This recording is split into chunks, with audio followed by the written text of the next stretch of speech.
Abakulembeze b'abasiramu okuva mawanga ga Africa ab'enjawulo enkya ya leero babadde bataka ku muzikiti gwa Old Kampala mu ttabamiruka waabwe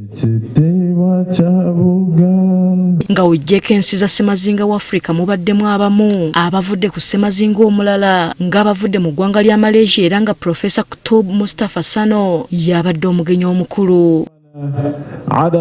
Ekigendererwa ky'olukung'aana luno kyakukubaganya birowoozo ku nsonga z'obusiraamu. As we embark on the session of this conference, I encourage all participants to engage actively and thoughtfully. Let us strive for meaningful dialogue that only addresses the challenges of today, but also envisions a bright future for generations to come.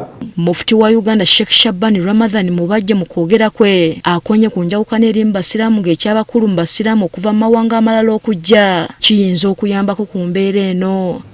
Entegera y'obusiraamu, entaputa y'obusiraamu ereme kutufuukira ensonga etwawulayawula. Kaakati ekyo kye kimu ku mulamu omunene ogw'okuŋŋaanyiza abamanyi abo mu lukung'aana tabiddwamu olusookedde ddala ng'ate luwomeddwamu omutwe Uganda Muslim Council yennyini. Kutub Mustafa Sano, Secretary General International Fiqh Academy okuva Malaysia, mu kwogera kwe yennyamidde olw'enjawukana gy'awulidde mu basiraamu kyagamba nti kizza obusiraamu emabega. When the mufti, somebody pretend to be mufti, he or she is not mufti, then he will be very dangerous because he will create disunity. He will create the fight. Whenever mufti tell the people tomorrow is Ramadan, he will say no, tomorrow is not Ramadan, the day after tomorrow. So Muslims get confused.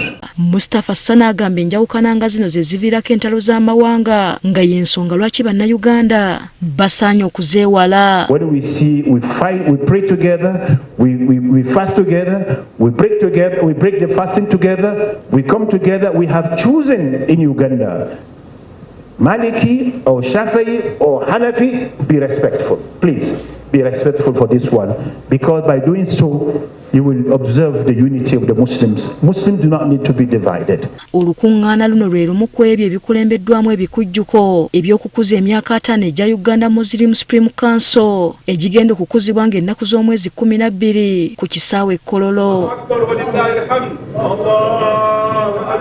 Hasfa Nanvuma agafeeyo ku Spark TV.